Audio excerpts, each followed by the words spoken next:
नमस्कार दोस्तों ये वर्ष 1967 की बात है।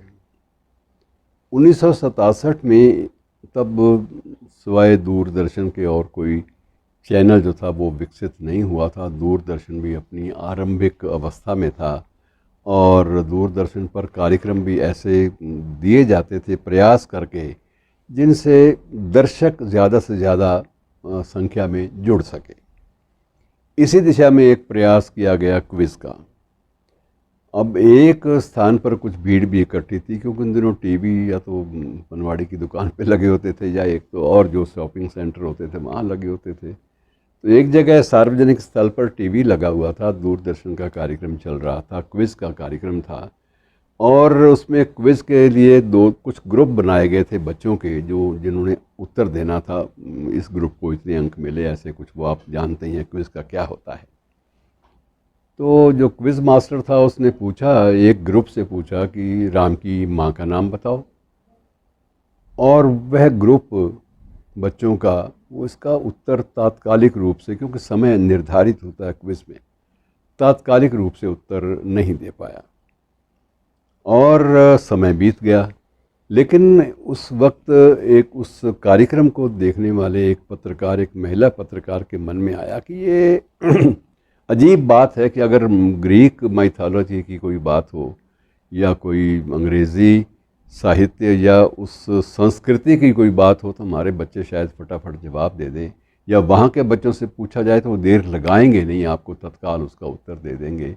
उनसे पूछिए मलका विक्टोरिया का बाप कौन था, तो वो उत्तर देने में देरी नहीं करेंगे ब्रिटेन के बच्चे।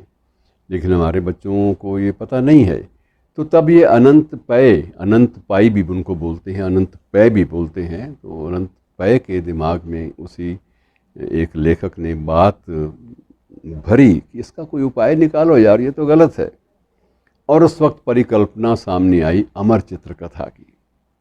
अमर चित्रकथा में चित्रों के माध्यम से बच्चों के लिए पौराणिक गाथाओं और हमारे प्राचीन इतिहास, हमारी विरासत से जुड़ी हुई बातों को चित्रों के माध्यम से प्रस्तुत किया गया। तो बच्चों की समझ में तत्काल आनी शुरू हो गई और उसके बाद ये एक बदलाव देखा गया कि एक अगर प्रस्तुति दिलचस्प ढंग से और दर्शकों के जो मानसिक स्तर है, उनकी अभिरुचि है, दिलचस्पी है, उसके अनुसार अगर प्रस्तुति होगी तो वो उनकी रिसेप्टिविटी तत्काल बढ़ जाती है और वो उसको स्वीकार कर लेते हैं। और इस तरह से मित्रों, अमर चित्रकथा जो बाद में करोड़ों लोगों के लिए, करोड़ों बच्चों के लिए आकर्षण का केंद्र न केवल हमारे देश में बल्कि अन्य देशों में भी बनी, और उसके जो प्रकाशन के भी सारे कीर्तिमान ध्वस्त हुए।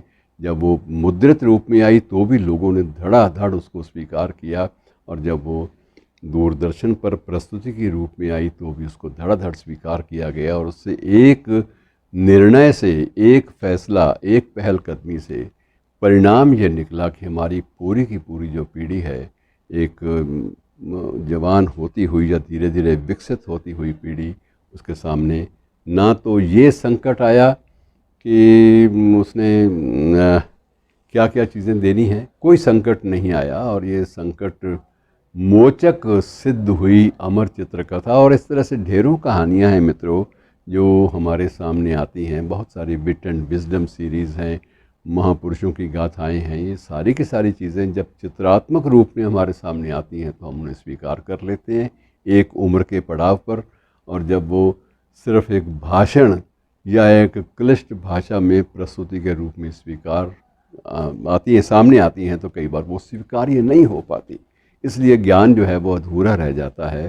तो अधूरे ज्ञान को पूरे ज्ञान में बदलने का एक तरीका उन अमर चित्रकथाओं ने हमारे सामने रखा, और उसके बाद तो ये निरंतर एक प्रयास है वो चलता रहा। बहुत सारी ढेरों कहानियाँ, पौराणिक गाथाएं, चंदा मामा जैसी पत्रिकाओं के माध्यम से, और इस तरह से ढेरों चीज़ें हमारे सामने आईं जिनके माध्यम से हमारी युवा पीढ़ी तो नहीं कह सकते, लेकिन जवान होने वाली पीढ़ी जो थी उसके लिए ज्ञान के मार्ग, ज्ञान के रास्ते प्रशस्त होते गए और ये सारी चीज़ें उनके जहन में बैठती गई। शुक्रिया।